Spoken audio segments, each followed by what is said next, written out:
welcome everyone. I am Suresh. I have around 4 years of experience in Node.js and around 8 years of experience in JavaScript.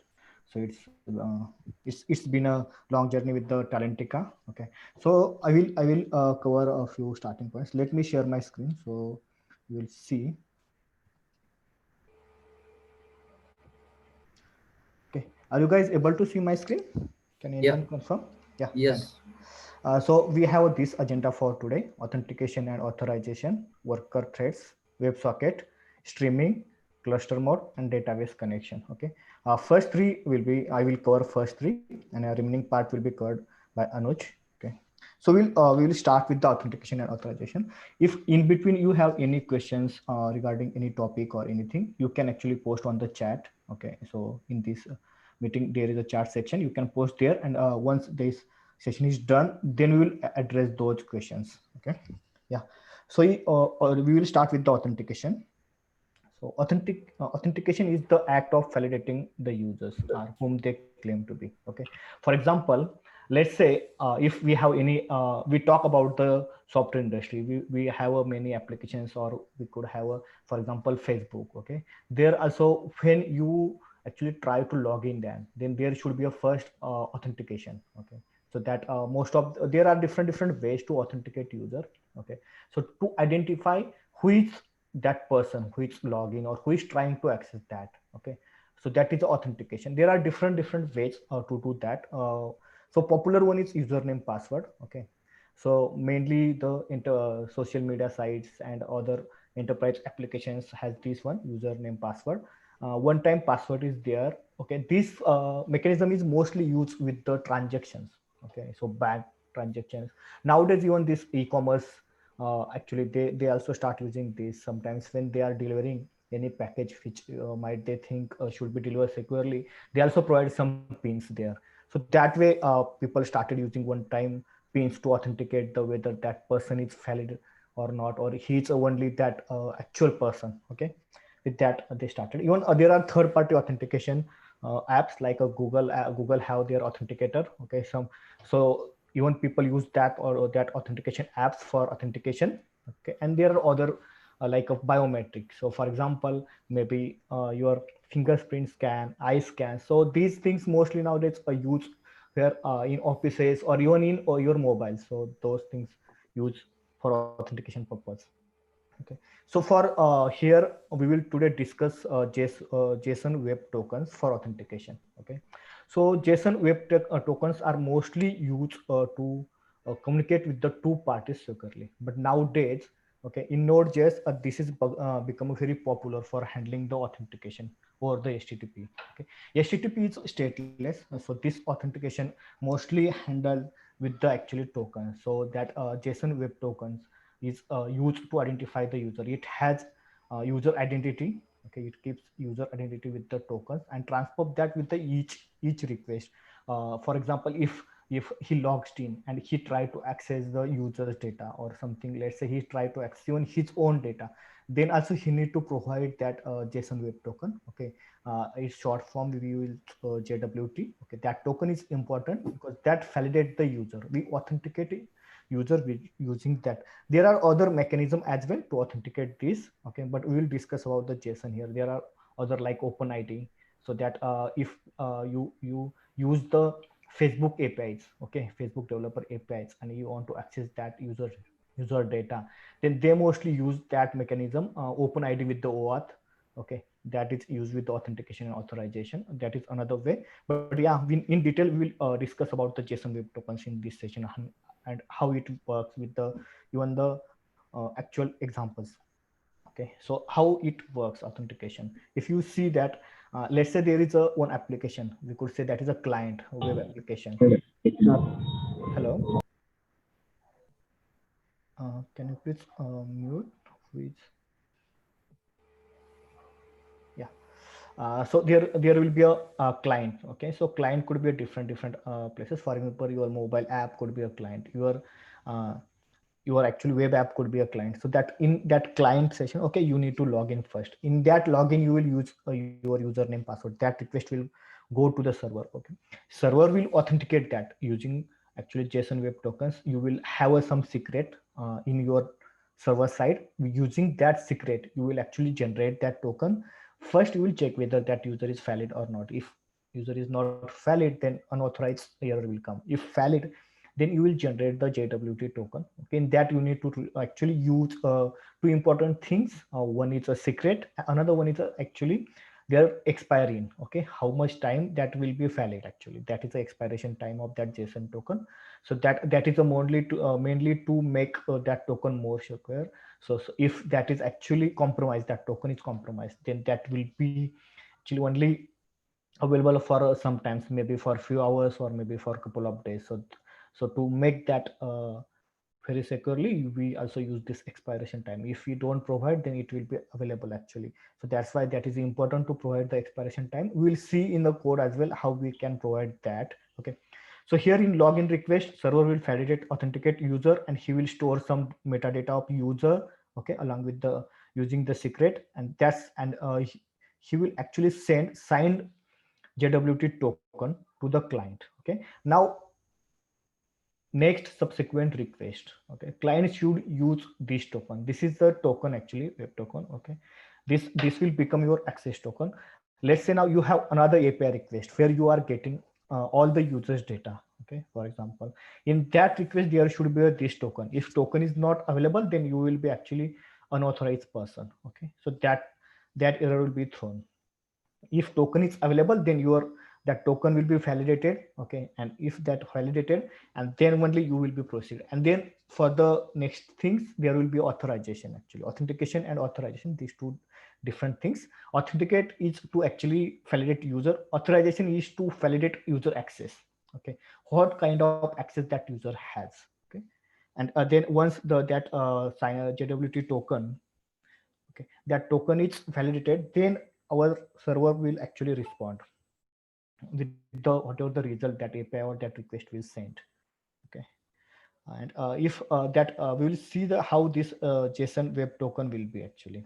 Okay, so when user will logged in, he will get the JSON web token. Actually it has a three different sections in that. If we'll see even actually when we run through the code, okay, example, then we'll see how that token is generated. But it mostly it will be actually divided with the dot. Okay, three sections will be divided with the dots. First section will have header. Okay, that header contains mostly which algorithm you have used. Okay, so that is there. Payload, in payload you store the user metadata. For example, username, user ID, and user role could be there.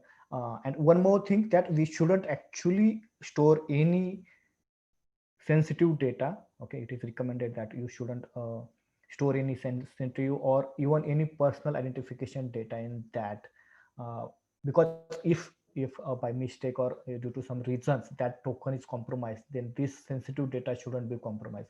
So that's why you need to make sure that, and you need to check once again that if the whatever the data you are storing in JWT, so is that is a sensitive data or not. If sensitive data is there, then you should actually correct that. Okay, and there will be actually signature contains the different thing like base 64 encoded URL, and also you need to encoded data will be there, and you need to use a secret. So that is there. Okay, let's see the example so that you will get idea about that. Okay, so I have this application, demo application where authentication will be there. Okay, let me start the server.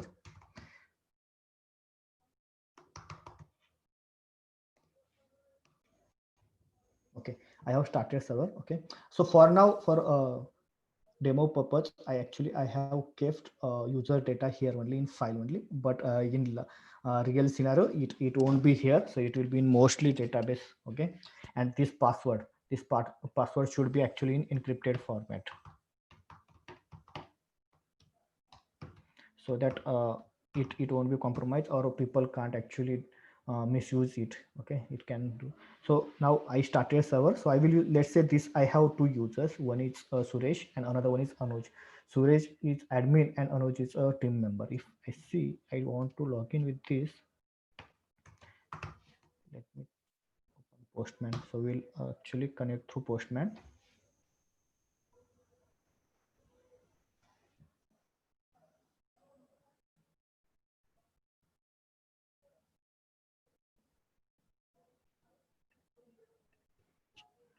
say, so I have same password for both users, so no need to change password. So let's say I try to log in. Now I logged in. So I was talking about that it has a 3 sections. Okay, if you see, so this is first one. Okay, this is second one, and this is third one. So it has 3 sections, this token. Okay, we will see when we will actually check what that information it contains. So let's say there actually I have two different APIs. Okay, for example, so authentication, we see that I logged in and I get the access token. If you check the code, okay, so how that authentication is working, so I have actually one router for that, okay, login router. So in that, if you see, in that I am using a checking whether user, okay, in login I'm checking username, password, okay, and fetching the user. In that I am actually generating the JWT signed token. If user is valid, okay, let's say I got the user, okay, in that, so this mechanism will be different. I for the demo purpose I didn't use any for example passport.js or something, so you can use that. So that is a very useful library, one of the node module. So in that even you provide the your local strategy, your own Facebook strategy and different strategy for the authentication. If you want to use the different strategies, you can use with that. So that is one of the popular node models, so that nowadays people using for the authentication. Okay, so if I got the user, then actually I am generating the token here. So here I am using the JSON web token node model, and in that, so if here I am actually storing username, role and user ID, these three things are there. Okay, and I need to actually pass a secret here. Okay, this is my secret. If I generate the token, okay, so user logged in, generate the token, and if my server change the secret token, then all the previous tokens will become invalid, okay, because that token will be different. And actually while generating the token, okay, we are using this secret key, and if you change the secret key, so this could be any random secret key, so you can store whatever you want, but that should be a random or and not guessable, so that your server and tokens are actually secure. And this is the expiry time. Okay, so for now what I did, actually I kept it 100 minutes. Okay, so in that 100 here you can actually provide the, let's say you want to actually keep this valid for a 5 days, then accordingly you need to change at this time. Okay, uh, and if this time, if there isn't any time, then it will be like a infinity, so you need to make sure that you are providing the expiration time. And that actually provides me the access token here, and this is the access token I got here. Okay, so now if I check this access token, how it works.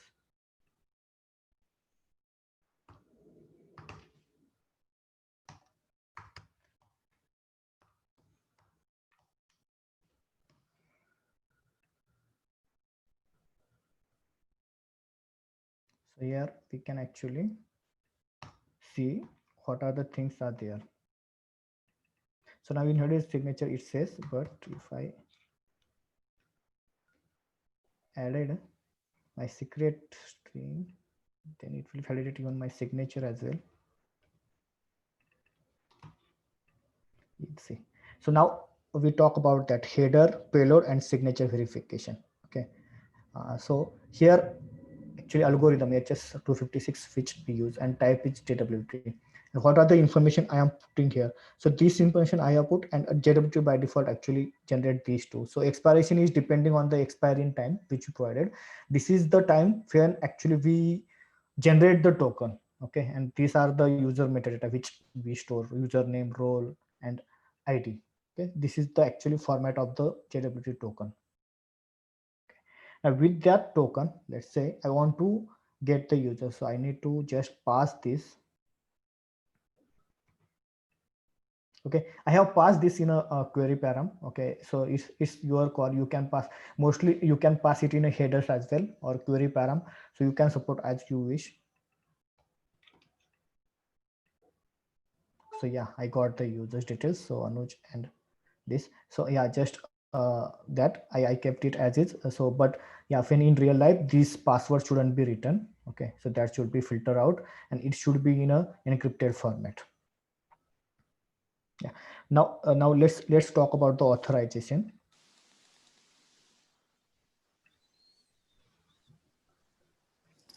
So authorization is a process of granting or denying access to resource. Okay. So now we saw that authentication. Okay. So user can log in, but now in authorization, user is valid, but whether that user has access or not. Okay, that part is defined by the authorization. So authentication and authorizations are different things.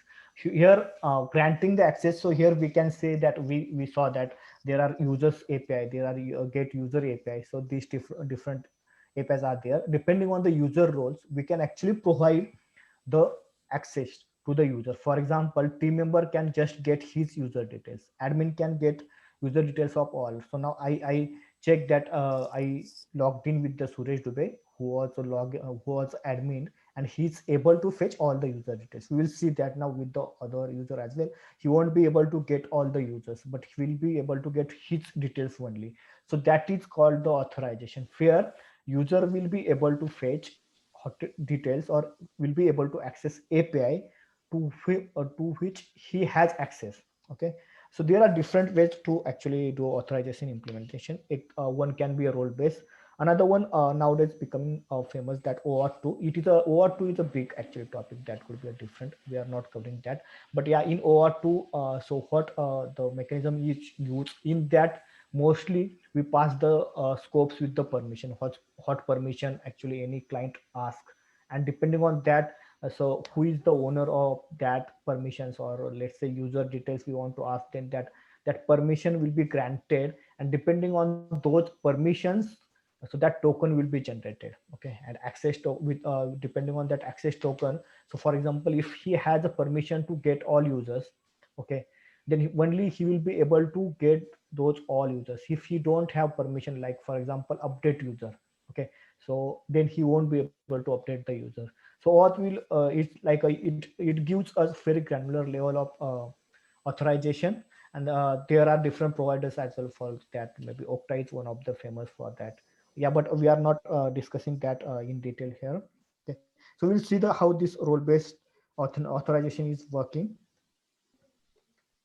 Okay, so now we check the, if we see here actually I authenticated user, okay, using this way. How we actually I am authenticating it, if we see, so I'm checking, I am verifying the token, I am getting token, I'm passing the actually access access token secret to verify the token, and it gives me the whether this is valid or not. If not valid, then it throws error.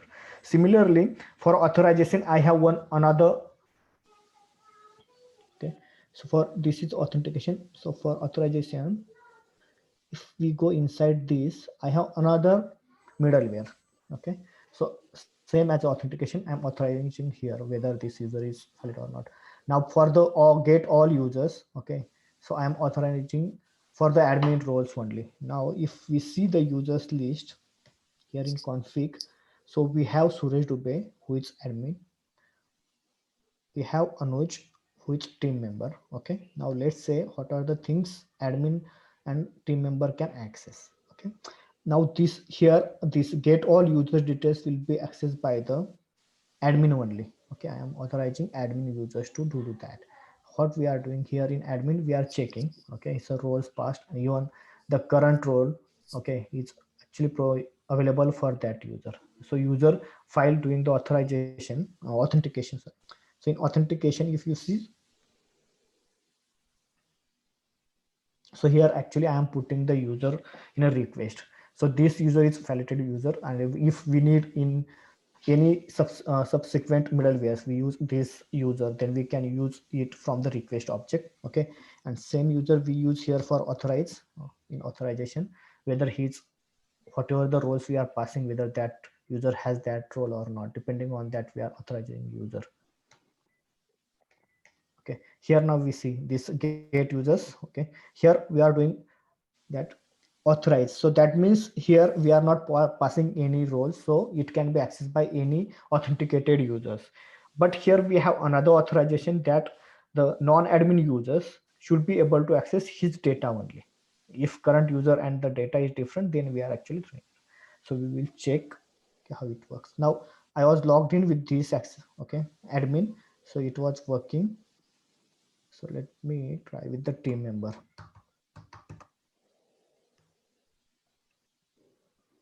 This is a token of team member. Now if I try to access,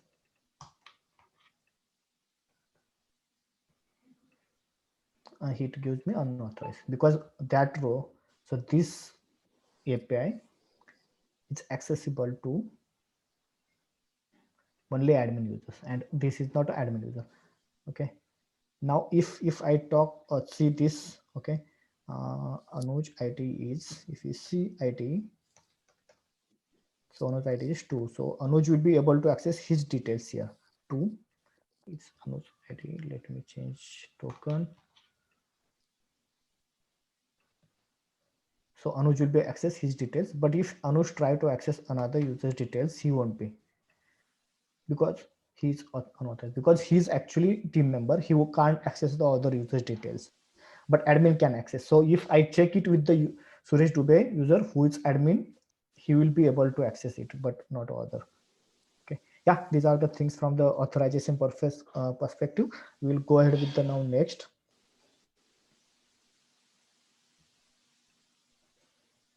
Okay, worker thread. Okay, so maybe in last session, Anuj explained you guys that so Node.js is actually single threaded. Okay, so single threaded means actually there won't be any code which will be working parallelly. Okay, yeah, there are IO operations where so that is like a sync and that upload the uh, load from the main thread to the system kernels, but that are the actually like a event loop that works through a event loop. But if someone wanted, okay, someone wanted to perform CPU intensive JavaScript operation parallelly, because if there are any blocking JavaScript code which has very large or complex calculations, that could block your main thread. Okay, and if main thread is blocked, then any subsequent request won't be served.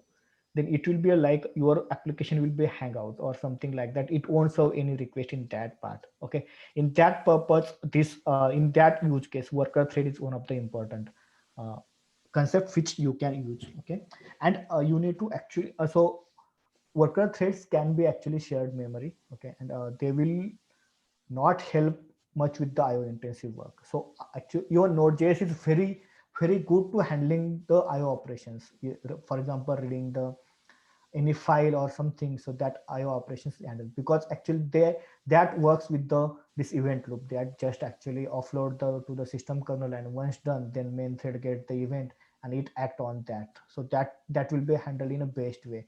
So you don't need to actually, you shouldn't try worker thread with the IO operations, because the inbuilt thing works very best in Node.js to for IO operation. If there are a super intensive code which you think could take a very more time or very complex and which could block your main thread, then you should use this worker threads. Okay, and these worker threads are actually available from the 11.7.0. Before that, it was experimental features. Okay, and you needed to use this experimental worker, okay, for that.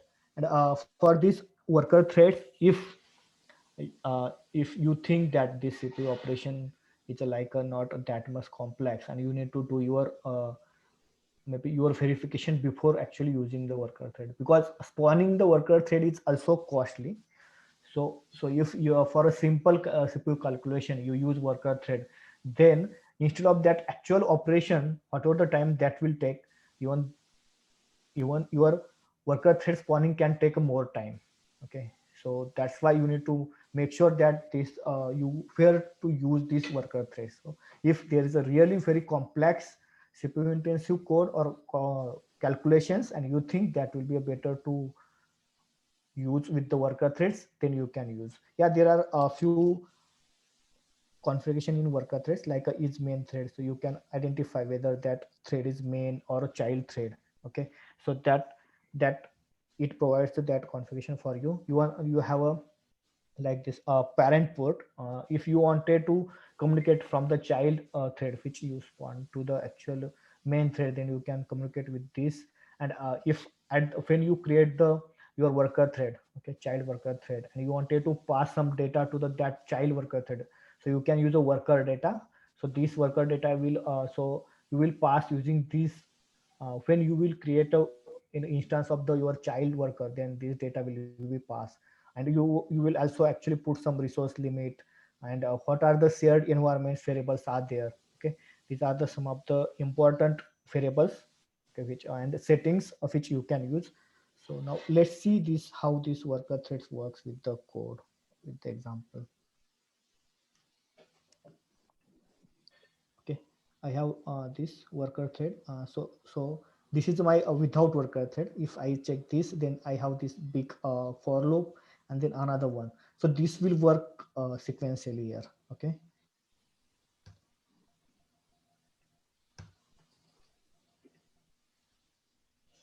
and here actually if you see here I am using this worker threads.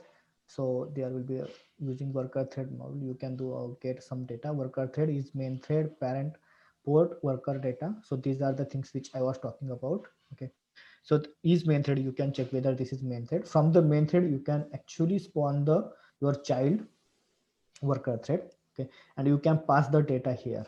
Okay, and this file name is a name of file where your code, that child worker code will be there. As of now I have it in a same file. Okay, so that's why I use underscore underscore file name.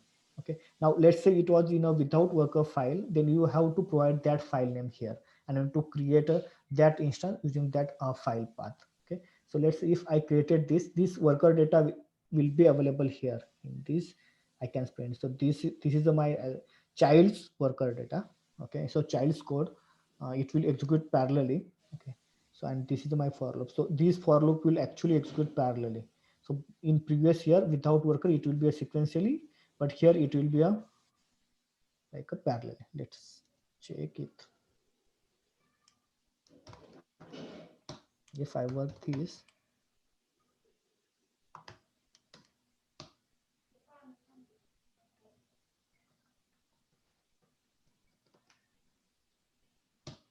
so it will give me 597 ms. Okay, I don't have very complex calculations, so that time might be a same. But yeah, if you use with the, so now if we see, so this without worker it took 0.597 ms. Okay, but when I added worker, okay, so for the main thread it took 0.093 ms, and for the worker it took only 0.07 ms. So it actually done with the this one point 0.9. If we see the, then it's done with the minimum time. So this is a very big time difference here. So why this difference is there? Because this blocking code, so which CPU intensive code I put, these two actually run in a parallel. If you see here, so it ran in a sequentially, but here actually I ran it in a different worker thread. Okay, it works in a different thread. Okay, that's why it took a very less time. Okay, so when I was talking about the spawning means the actually creating the instance of your child thread. Okay, that process is also costly. So that's why you need to actually make sure that this your whatever the code you are executing in the child process, okay, child worker thread, it should be a complex operation, or it should be taken more time than the your spawning of the child thread. Okay, that we need to make sure.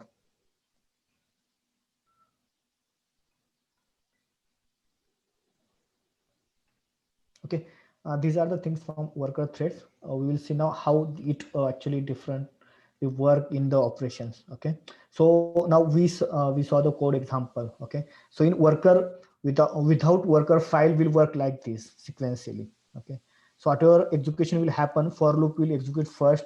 Okay, first for loop, then second for loop, and then that's why it took around 0.59 ms, and other took 0.097 something. So that was a big difference. Why? Because here in worker thread standard process works like this, and in a process with the worker threads, with the child worker threads, it's work like this. So it will be parallel processes. Okay, so worker threads works in a parallelly, so it will have its different different thread. Okay, and it will work with the different lib environment. Okay, fiat environment, and it will work parallelly with the main thread, and child thread will work parallelly. So that's why it took a very less time than the our main thread. So yeah, so this is a very useful feature in few of the scenarios. Yeah, but you need to actually decide depending on the your use case. Okay. Yeah. Next topic is a WebSocket. Give me a minute. Just.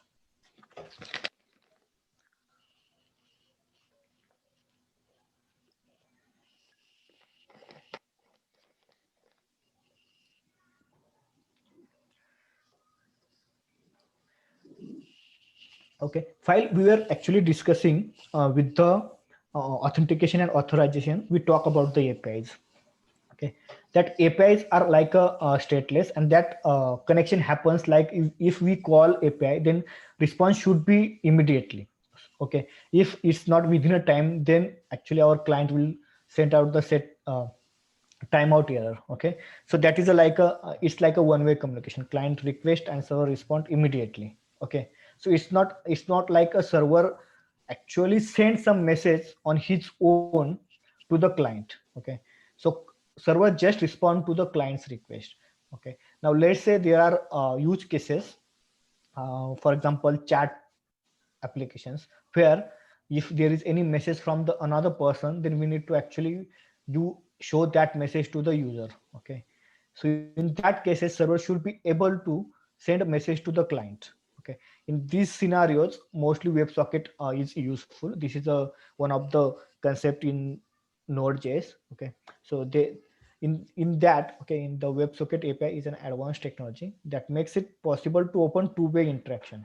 Okay, between the session, the user's browser and server. Okay, this is a like a so if once that WebSocket is created by the client, then it will be active, and both parties, for example client and server, both can communicate using that channel. Okay, so this messages to server and array. So this is a like a if you are aware about the pub and sub architecture, so it's like that. So we can once the message is sent, then that listen and he can act, and even that message server can send the message to the client, and then client can respond if he want. So it works in that way.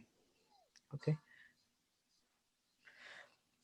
in Node.js, we use the WS NPM module to support the web sockets. Okay, WS is a simple to use and blessing, and it's fast. Okay, thoroughly tested WebSocket and client servers, and now mostly people use this. Okay, and also or we use in example we currently use this net model to create the okay our WebSockets, okay, in with the server and client. But there is this one NPM model socket.io hyphen client. So this is the good node model to use for this purpose. For example, if you wanted to use for the chatting plugin purpose, chatting applications, or if you wanted to create connections with the your server, so this is one of the good node model, because it provides some more configuration. For example, reconnection, when to reconnect, reconnection delay, how much delay you can, then max reconnection attempts. Okay, how many times you can actually reconnect to that. Okay, so that all configuration this WebSocket equals. So how it works actually, this is a like this way. So client can speak, server listen, and even so another way is like server can speak and client can listen. Okay, it works both way. Okay, so it's like a publisher subscribes also. So both way, this is a both parties actually subscribe to that. So both can, so client can speak, server can listen, server can speak, client can listen. So it works in that way. So Node.js applications, so here we can use, actually I already told that on chat apps. Okay, where you can use these. Okay, even live locations tracking on map. So here client continuously send location to the server, so that way you can use this. Even live auditions interaction, online auctions where both the parties can interact, even IoT devices. Okay, now we will see how actually through the code how this client and server can communicate with the each other. So how that works. And so few more things, you if you are using this in your production, so few things you need to actually take care. For example, there should be some timeout. Okay, for if user is idle for let's say 30 minutes, then you should actually close the connection. And if because what will happen otherwise, if you are not handling these things in production, then there could be a very large number of connections which are idle there, and that will eat up your infrastructure resources. So unnecessary that the server will keep those connections, and then your server will be under actually burdened with the unnecessary connections. Okay, so now here if we see, I have this WebSocket server. Okay, in WebSocket server actually I use this node module net to create the server. Okay, so here I am creating the server. Okay, and if we see, so this, while creating the server I'm getting this socket. Okay, and that socket I'm listening on the data. Okay, even in that, what I'm doing actually, I'm sending the data to the client. So socket is the one, so server got the socket, then server using this socket, server send the data to the client. So here I can write on that socket. Okay, and it goes to the client continuously. Okay, and my server actually started on this. Okay, this is the my sport 3007. Now if I see the client here, actually I created client.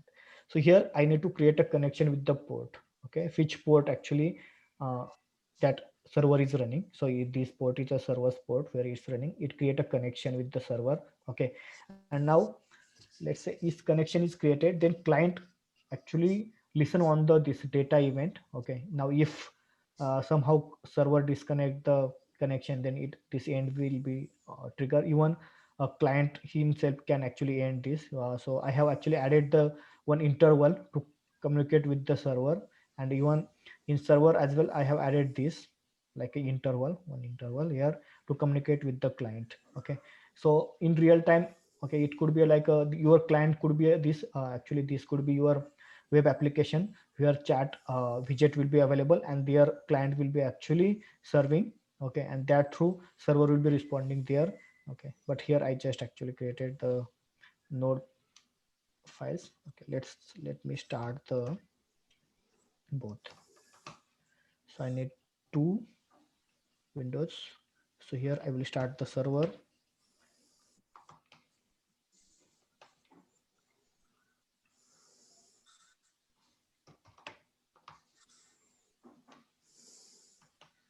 So here, so now you can see hello client, this is client. Okay, client sent these messages, and here actually server sent this message to the client, and client sent this message. So this is actually I'm what I am doing here. If you see, so client dot write, I am doing this with the interval. Okay, so so here actually this communication happening from both the ways. Now see, now it disconnects, so it need to handle properly. Okay, now if you see what I am doing here, okay, here I have a client and I'm writing to that, and that will be listened by the server. Okay, once I write here, so here in server you can see I am actually listening on the data here. So it comes here in this. Okay, so I'm actually logging here this data, and for the client communication what I am doing using this socket, I am writing to the socket, and once I write anything on the socket here in the client, so there is a data event. Okay, so that event will be triggered, and that actual event will print the data. Okay, this way this both communication happens. So this way it works, the WebSocket client and server communication. Okay, now let's say is this socket.io, right? So in that actually they provide this socket.io client npm module, and there that simple way to just create a socket, and then you can generate. So here you can provide those configuration like a reconnection delay max, how much actually max time you want to. For example, if they tried once twice, then that will be like 4000 ms. Then we want to just try till the 8000, so that we don't want to keep hitting the server again and again like that. So how much reconnection attempt you should do, so that you can configure here.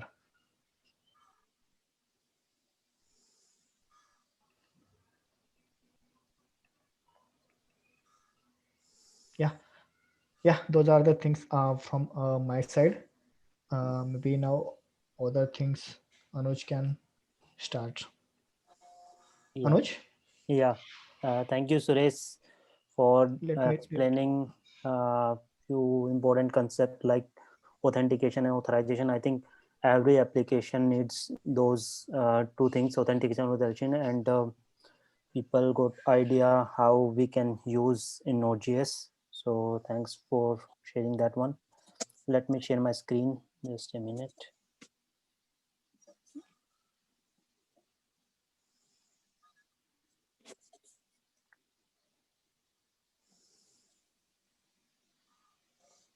So yeah, let me know if you are able to see my screen.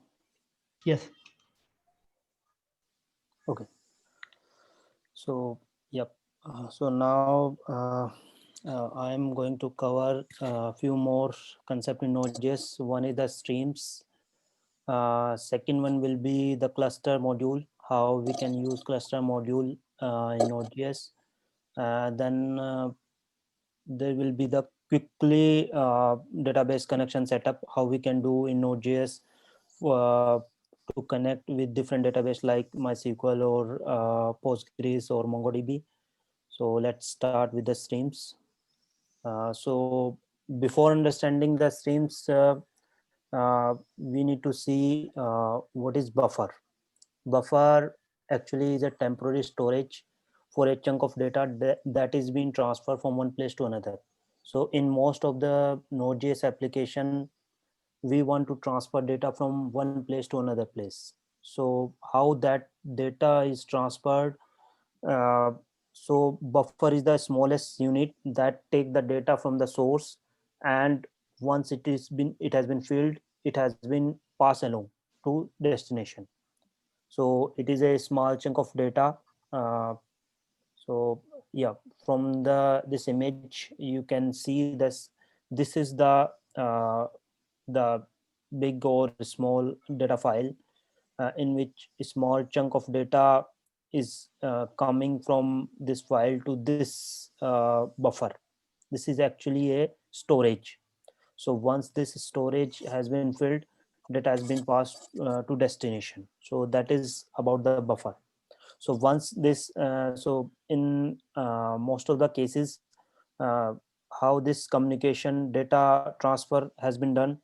So first data come from source and buffer has been filled, and this data has been passed to destination. This buffer has been cleared out, I mean it has been emptied. So that is the way data has been transferred from source to destination. Now we comes to the streams. So a stream is a collection of data like an arrays, but most common difference is that it might not available all at once. Like we have YouTube, Netflix, and whatever live video see on internet. So there might be a movie file, but that movie file is not available at the same time on our PCs or in our mobile. So how it comes? It comes in streaming, I mean it sequentially comes. So this is the exact example of how streams works. So data, there might be small data, there might be large data, but that data is not available at a one time. So that in that way streams works. So from this image, we can see this data is coming in a stream, and once this buffer is filled, so it has been transferred to destination.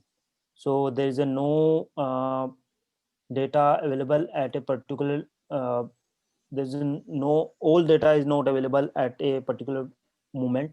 So this comes as a sequence. So I will so that is the about the streams. But in as we are in Node.js meetup, so we will cover the streams in Node.js. A stream is a abstract interface in Node.js for to handle streaming data, and this is actually a part of FS core module. We have covered core module in the last session. What are the core modules? Core modules are those modules for which we don't need to do any npm install. So this is part of FS core module, and these are already available in Node.js. So that is a one thing. One more thing. So streams are event emitter. What is this mean? It means the class stream class in Node.js extend the event emitter class. So whatever event, so it works on events. Like we have uh, already covered event module in the previous session. So from that we can see that once event is triggered, it has been captured by a listener.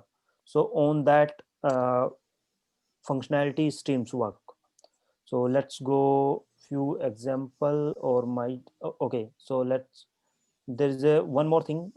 This is buffer size can be managed by high watermark property. So I will come back on this line. Just before that, go there are four type of streams in Node.js.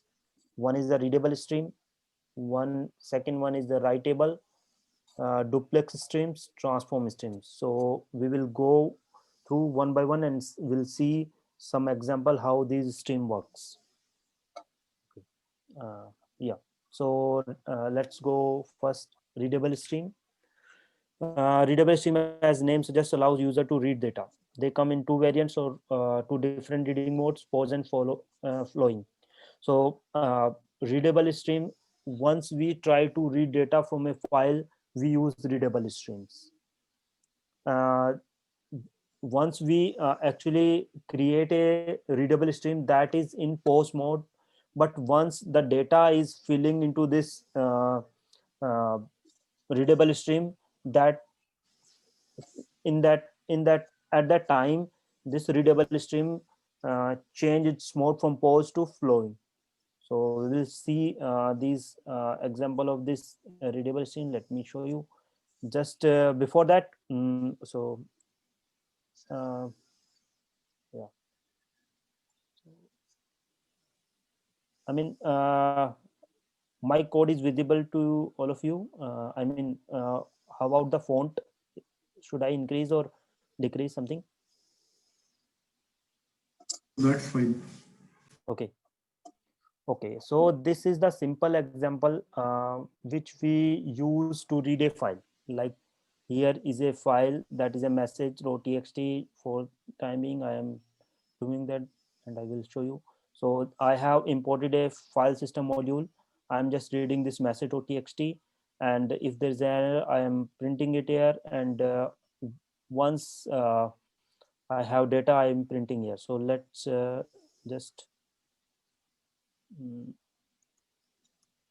run that file read. So yeah, so you can see there is some hexadecimal values. What is this? Actually, it is showing that this is buffer. So what is happening here? So once we trying to read this file, whole of this file has been loaded to main memory into RAM. And once this file read completed, this callback will be triggered. So this callback will, what will do, it will print the data of that file. But the important thing is that this file should be in main memory uh, if we are reading this file here. So this is the buffer we're talking about. So this is all of the buffer has been filled with this data, and I'm printing this here. So this is not human readable form. If I want it human readable form, so I just need to pass this encoding type. So if I now run this file, so you can see the actual content of this file. So this is the line, but I had, this is uh, uh, generate, this file has been generated by myself. It has this line number 123 up to 10,000. So this is the this is the regular way to read a file. But why we are here? We are here, we are trying to understand readable streams. What is the benefit and what is the advantage of that? I will show you right now.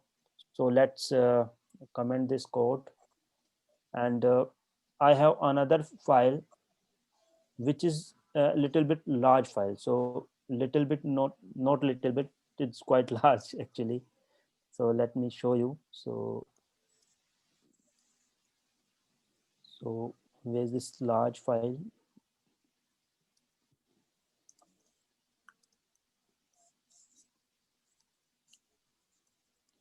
So you can see this is the 1.5 GB file, text file.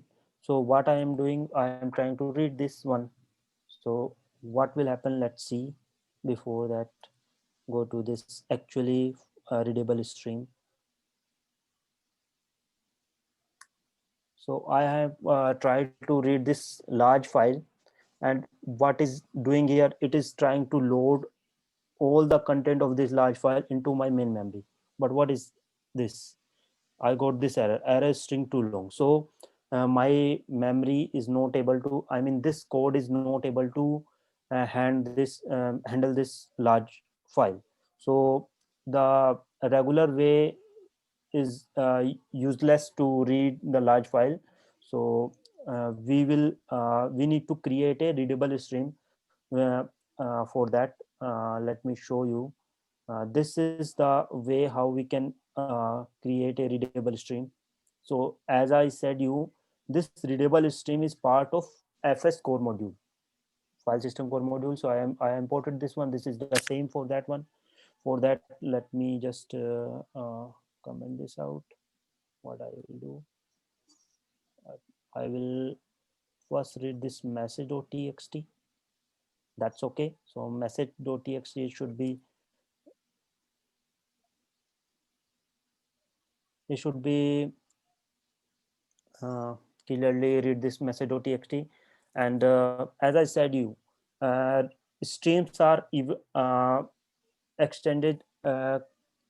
Stream classes extend the event emitters class. So once this data is available, it will be printed here. So what is how this thing happening? First, this readable stream will be created on this file. It means this stream is ready to read, and data will come from the file to buffer. Once the buffer is full, this will be this new data chunk will be printed, and that data of that buffer will be printed here, and that buffer will be emptied, and then again it will be ready to read the data from the file. So actually this much of data will be copied, this much of data will be copied to main memory in one go, and then processed, and then again next chunk data will be copied to the main memory. So let's run this first and we'll check. Will So yeah, you can see. So there are new data chunks, few lines are there. If we scroll out, okay, so that's one thing. PWD, just go to X, 1 second.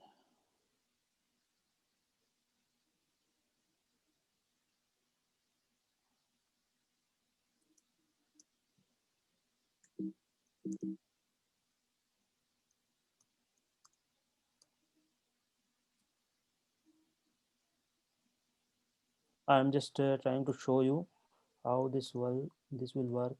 1 second, give me.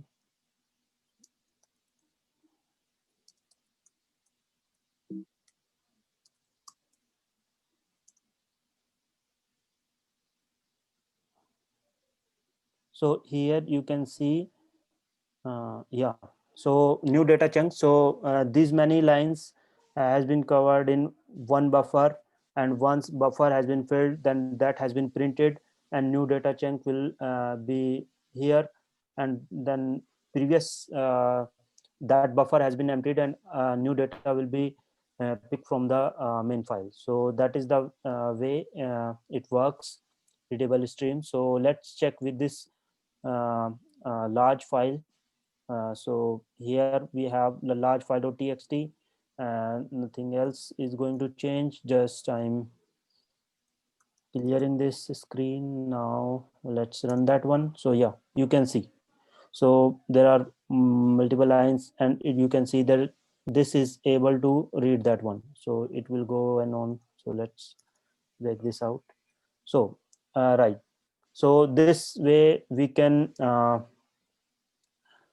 create a readable stream, and we can read any we can read a small size file or large file size, any file. I mean, to read a large file, it is beneficial. And there might be other streams of data. Suppose we don't have any, we have a stream of data, meaning suppose there are numbers in which we have need to calculate a median of stream of numbers. So in that case, this is useful. So that is the way. And there's a one more thing which I need to show you. One line is there, just a minute. Yeah, what we are discussing streams. Yeah, buffer size of stream can be managed by high watermark property. So sometimes we need to modify the buffer size. So suppose we have 16 kb buffer size right now. That is the, I think, 64 kb. I think 64 is the default one. But we need to change it 1 kb or 16 kb or 32 kb. So how we can do that? So that is the with the watermark property. Watermark property is this one. So here we have a 1 byte of uh, buffer size. So yeah, right now it's 8 bytes. So let's check with this 8 side 8. Let's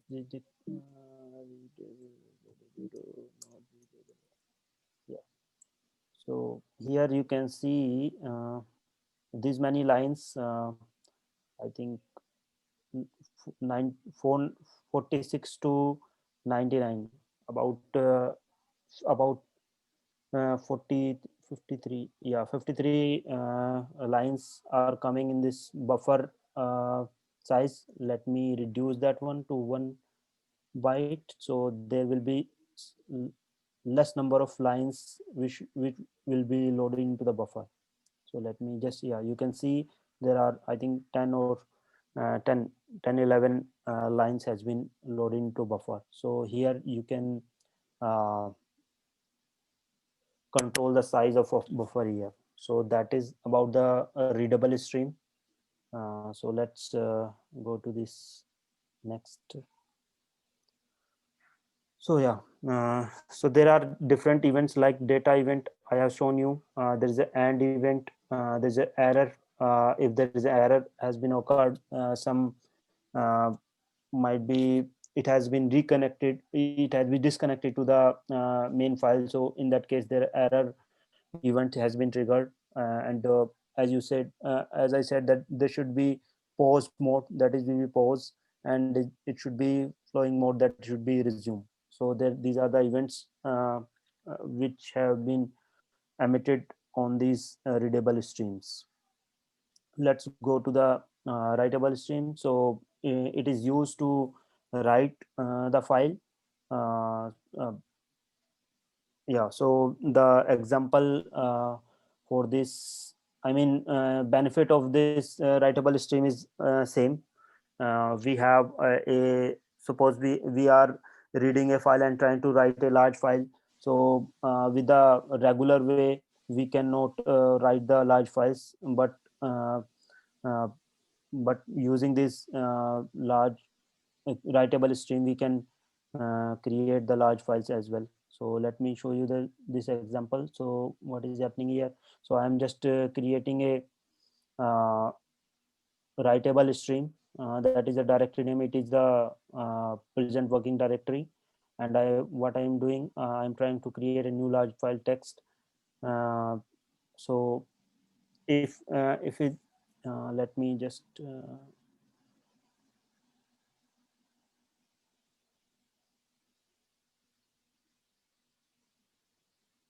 so what I'm trying to do, I'm trying to simple for loop, and try to write this much of data into this file. So let's check this out, how this will work now. Node create large file.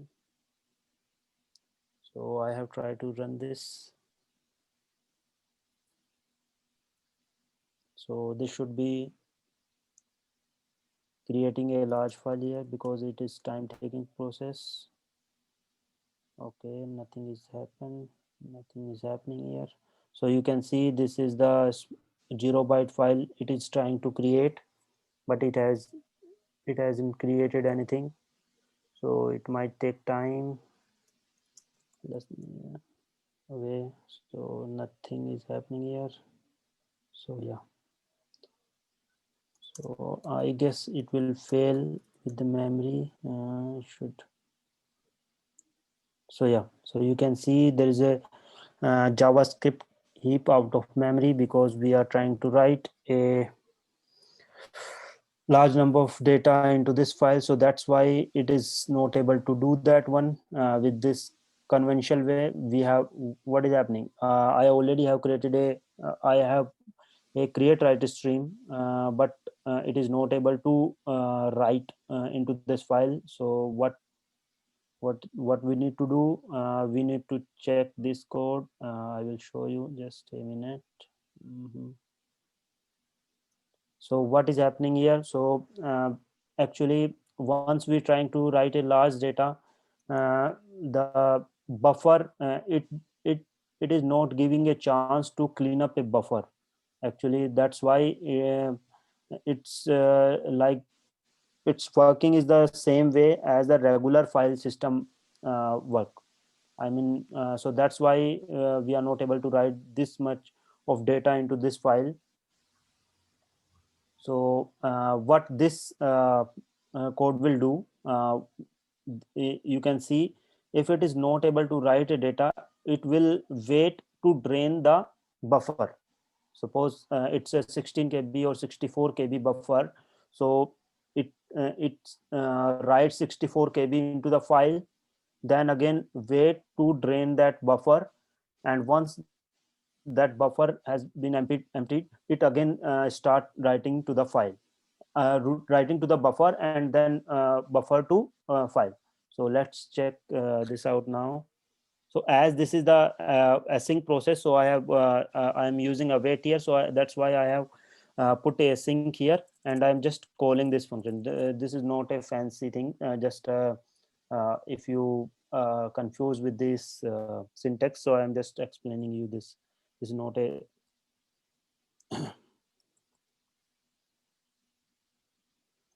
so not so yeah, so you can say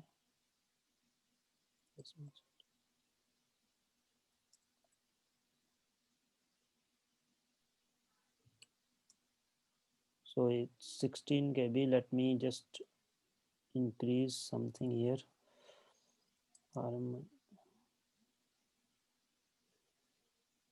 Let me remove this one first. New large file. Yeah. So let's go to this node now again.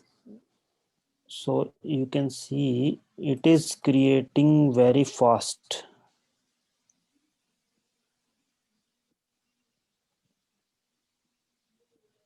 $16 KB. What happened? Something is actually this is not working, I guess. What happened? Let me change the file name. Node.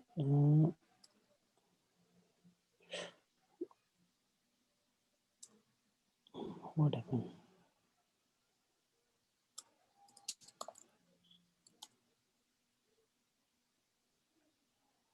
Okay, 16 KB. What happened? So anyhow, this is not working, but this should be work. So I will check this out, and so anyhow, if we got time, so I will come back. So that is the whole idea. So if you need to read large file, or if you need to create large files, so these readable and writable stream are the solution for this. So let's go to the next topic, that is the transform streams. So actually sometimes what we need to do, there's a big file which we need to read, and we need to zip it and then write to the destination file. In that case, transform streams are useful. So we have this transform streams example here.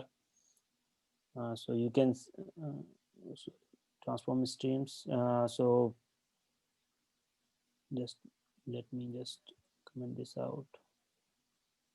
So before that, there one more things in streams, that these two concepts, pipes and stream chaining.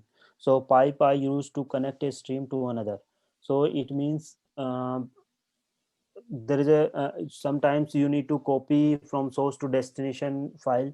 So before that one, if you want to copy with the regular file system module, so this is the code. It is reading this message.txt file and trying to generate a destination txt file. But again, this will fail once we have a large file. So in that case, what we need to do, we need to use this readable and writable streams. So copy file. So if you can see here, so what I'm doing, I am creating a readable stream on message.txt and writable stream on destiny.txt, and I am connecting this readable stream to this writable stream. Actually, uh, uh, this pipe this pipe is used to connect a stream to stream. So source stream to destination stream. So what it will do, it will read this file in a stream. I mean, it will fill up the buffer and then write that buffer to destination. So in this way we can uh, copy large files, and this is the pipe functionality. We can use that one. So if we just run this one, mm, let's minus or destination minus rm destination node transform.js. So you can see here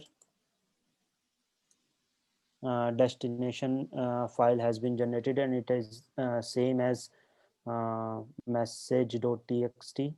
So you can check the size to 30 KB, 33 KB, and the same. So this is the way we can connect a stream to another. Another thing is the chaining. So we can use chaining as well. So this is type of same example, but we have again a another stream in between between writable and readable stream. So we have this JLib library, and we are trying to connect readable stream to ggip stream, and then this stream with this writable stream. So what will happen, the readable stream will read the data. This will compress the data, and this will as we have passed the file name message1.txt gz, so it will create a gzip file for this compress file. So this way we can compress the data. I mean, we can create uh, chaining of streams. So that is about this chaining of streams. So let's so yeah, so as I think you have understand this is what is the benefit of stream. So is it time efficient? As I show you that in if we try to uh, write in regular way, it will take a time to write or read. Streams will definitely reduce time in reading a data, but the thing is that we should have a stream of data, and one is the spatial efficiency. Yeah, so that will take lesser memory to execute. I mean, read stream and write stream code will take lesser memory once we try to execute that code.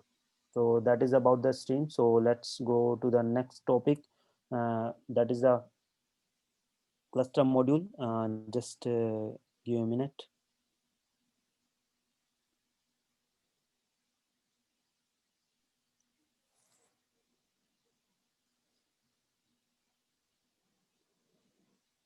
Yeah.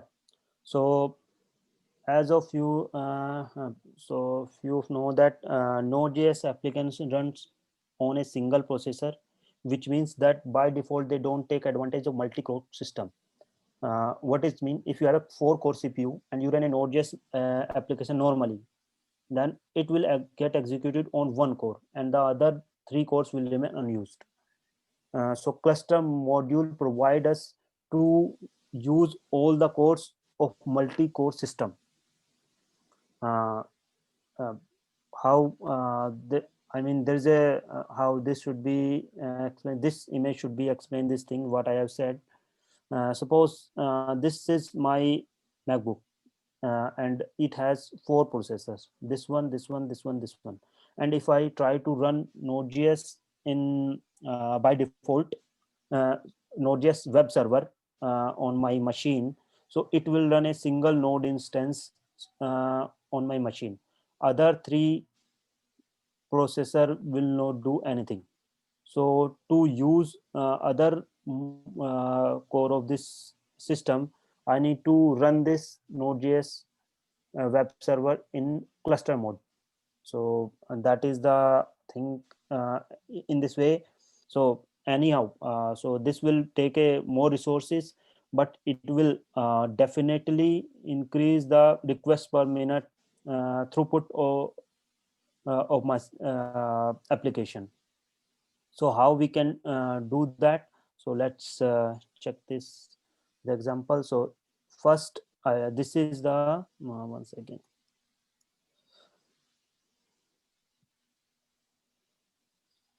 Yeah, so this is the simple way we can create a server, HTTP server in our Node JS. So let's run that Node JS Node HTTP. So yeah, so now server is running on my 3000 port. So let's check with this localhost 300.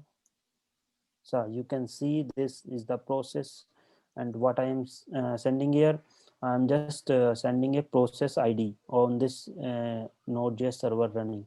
So if I ps minus ef grep node, so 33691, not this one. Yeah, this one is the process ID. So this is actually the my node is running.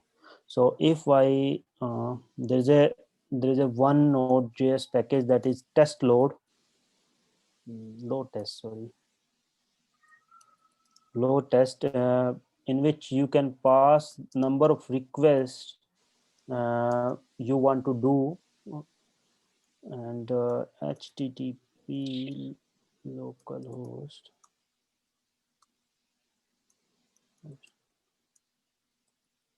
So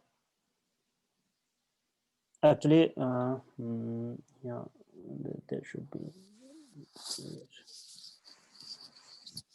So you can see what I have done. This is the load test. That is a npm npm node package. You need to just need to install npm install load test, npm install load test, and it will install load test in your machine. So you can use that one. So what I'm doing here, so I'm concurrently sending 500 requests to this my local server on which web server is running on 3000 ports. So I'm just running this, sending 500 requests, and I can see that all the requests, as there is a single instance, all this is the process 34797. What is this mean? So all the request has been served by this single web server. So but there might be multiple core in my system, so that I can take the advantage from those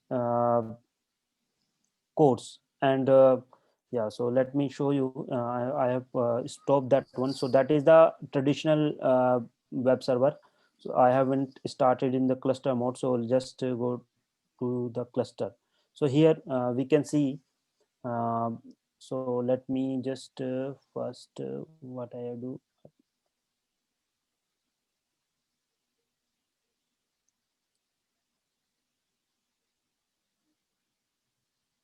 So I'm just printing how many CPUs in my machine.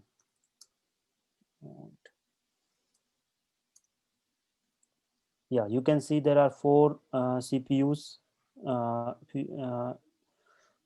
in my machine, but in the traditional HTTP server, only one was used to run a web server. So now what I will do, I will so how cluster works, let me show you. So yeah, so in cluster module, in cluster mode, there is a 4 CPU. So in that 4 or 5 or 4, 6 or 8, something like that. But one will be master, another will be like a children or a worker. So if I so this is the cluster module, and that is also already available in Node.js. So there is a no need to do any npm install in cluster for this module. So what I am doing, if it is master, so I'm just printing that id, process id, and I'm forking 4 worker threads, you can say a worker process. So let me just run this one. Node just okay, okay.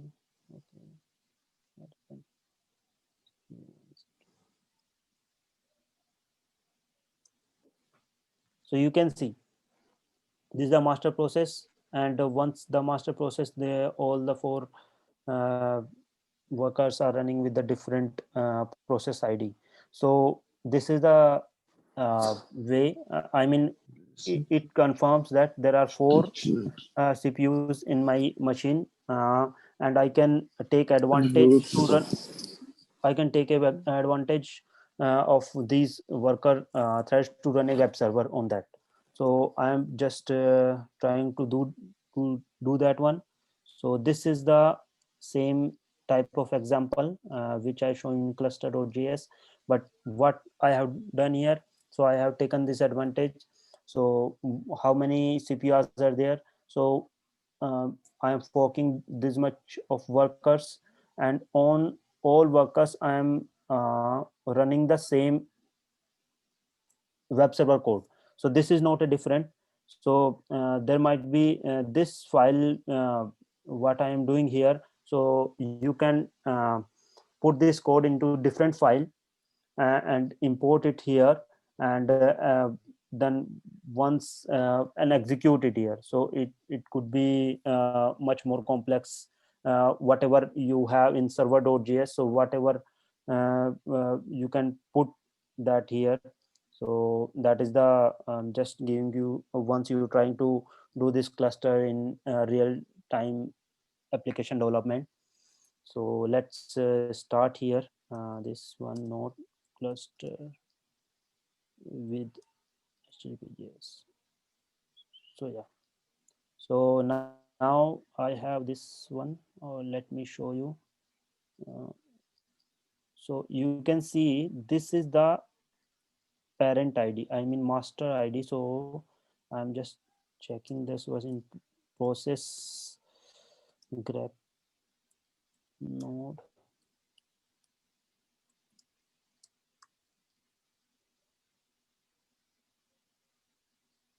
So you can see here, so here I have 4 web server are running on my local. So they have the same parent process ID. This is 34933 and 3493456 and 7. These are it's a web server individual process ID. So we have already tested load test. We have done the load test with the single server running. Now we again test this one, and we'll check if how this behave. So yeah, I will just load test here. So I'm sending this 500 request. So you can check here. So actually these are equally distributed with these four web servers. So one request is served by 934, one second one is the 935, 937, and 936. So you can check it. It works like a load balancer, and if there are 500 requests, it is equally distributing with these four web server. So that is the work of cluster module in Node.js. And I think most of the application use right now use this cluster module in production. I mean, in local webs there is a single web server we do the testing, but in real on production most of the time we use Node.js and cluster module. So that is about this cluster mode. And again, yeah, so that is the last thing I'm going to cover. I just quickly show how we can connect Node.js with the MySQL and pSQL data. Just there is a simple way you can connect with any database using Node.js. I will show you connect with MySQL. So here you can see, let me just close this out. Yeah, here you can see I'm using this importing MySQL module. So it means you need to explicitly do npm install MySQL. It will provide a MySQL node package in your local, and this way create connection. You need to pass localhost to password, whether you have password. Most of the time in real type application these are in environment file or configurable. You should be. So once you are able to connect, you should do see this message connect to MySQL. Let me first check if MySQL is running my local.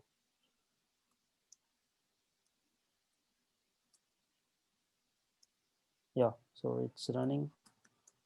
Let me quickly connect. So yeah, so you are able to connect and you can do queries and all from here. That is the next thing you can do. Let's check this connect with PG. So this is the same type of thing, and just you need to import this one. And yeah, you can pass this client, and these should be mostly in environment file, or they should be in they should be configurable. Here I'm trying to create a query. So let's do this one. Node connect.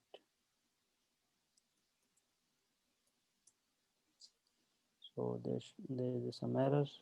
User already exists. So table is already exist there. So you can check it. So yeah, if you want so I mean it's giving this thing, so you can drop it this table. Let me quickly do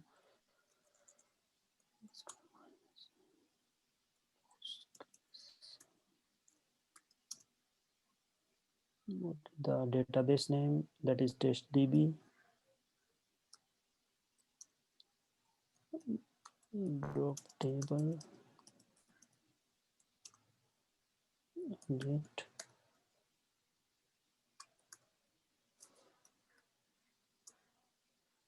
table successfully created. Yeah, so that's the way you can connect. So this is a thing, so that you should have idea how we can connect the database with Node.js, as a node database connection is the prerequisite for any application development. So yeah, so that's it from my side. I think I can stop sharing. So is there any questions? So Are stream using OS buffers from Vinit? No, actually, it's.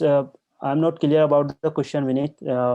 Whether you are talking the operating. In streams, when you say buffers are used, so what kind of buffer? There are at operating system level also there are buffer, or No, it's a Node.js created. Okay. JS runtime buffers. So there is a execution environment for JavaScript. Yeah, So those buffers has been used by this. okay. Because it cannot access to OS buffers. Okay, thanks. Yeah. Yeah, there is another question from the Vinit. How client validate that it has received JWT token from the legit server. So Vinit, actually client generally don't validate JWT tokens. Okay, if let's assume that if this token is actually received from the another server, someone hacked it and sent another token, but then if any request goes to the server, then that validation will fail. Okay, and another way to control this that actually maybe they can configure this header like access control allow origin where they can provide their host. Okay, then CORS will come in picture and browser will throw an error if that request is from the different host. Oh, okay. Because I thought it is signed, so like in case of HTTPS, we client has certificate and it validates the signature from the server and then handshake happens. So I was thinking if Yeah, this HTTPS is a different way, but in a JWT token, we don't actually verify it on the client side. okay, okay, no problem. Thank you. Any other question? Any more questions?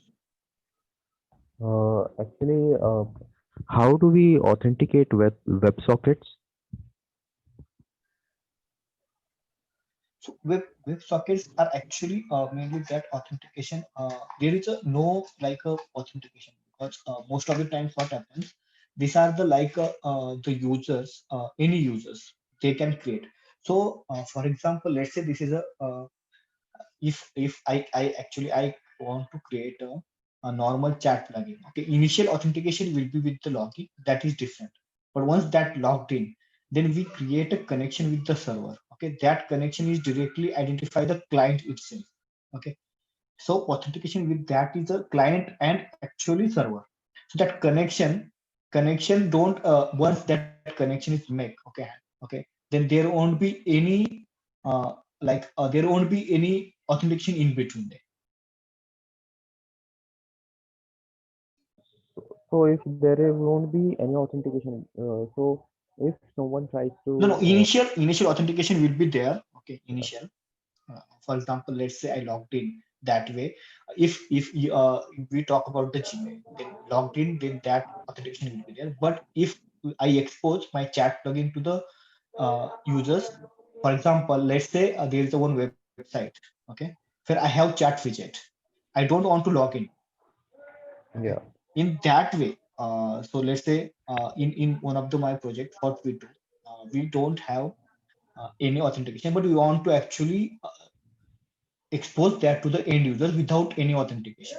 Okay, in that case user just start the communication. Okay, there we don't do any authentication. We have some mechanism to actually check whether these requests are coming from the valid user or not. We capture things, all those. Okay, and even we validate with the IP addresses. Okay, so that in that case we don't need it. okay. So in a scenario when suppose a WebSocket is abruptly ended from the client and he wishes to join again the socket. So at that time the same process will take place, that the login process will take place, and then he will be joined, right? So it depends on the of where you are. For example, here without authentication, he just need to ping again. Okay, so that will work. But if he's already in the application, okay, where for Yeah. example Gmail, he's already authenticated. In that case, Okay, we will pick up the whatever the authentication is already done, and then he need to actually proceed. So here he don't need to do it again. All right. All right. Okay. So one more question is, if there are some services, like suppose there is a service, separate chat service, which is intended to perform chats, and there is a separate service that is supposed to do image processing. All right. Hmm. And I have one application which is going to access both of these services. So how do I ensure that authentication across these three services take place uniformly? So suppose the image processing service is also the one that I have developed, and the chat service is also the one that I have developed, and the main Hmm. server is also that I have developed. So how am I supposed to achieve authentication across these three systems? Yeah, so actually JWT is very so due to this case actually JWT become very popular. Okay, so if you see that what we are doing that we are actually when we generate the authentication token, okay, we have a secret. Okay, Yeah. so in each maybe you can have one central place, okay, one another service, okay, which will just authenticate your request. In that you will have one single secret and token will be actually generating. With that secret can be shared with the each of the your services. Okay? And they Okay. can authenticate using that secret. So even if you so there would be this is like a implementation you can do in a way. For example, you can have a third another service, different service, where you do only authentication. You call that before calling the any auth. In that case, you just once you logged in, then the communication with the each of the your service will be using that JWT token. Okay. So how they can actually authenticate token? So token has one token will be authenticated using the actually their expiration time. Okay, and their actually this one your secret. Okay. All And right. these three services are your services, and you know the secret. Then you can keep the secret at one place and use that. Okay. Okay. Okay. So basically, a shared secret key might do the thing. Right. So you need to Okay. do that. Okay. Okay. Yeah. Those were my questions.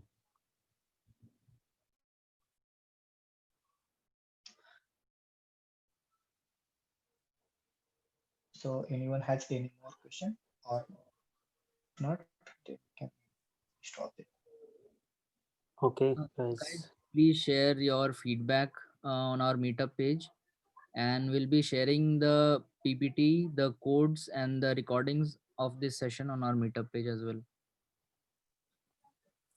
So, thank you so much, guys, Hmm. for attending the So session. thanks, Yeah. thanks everyone Thanks. for joining. Thanks, Suresh and Anuj. Thank you. Thank you all. Thank you.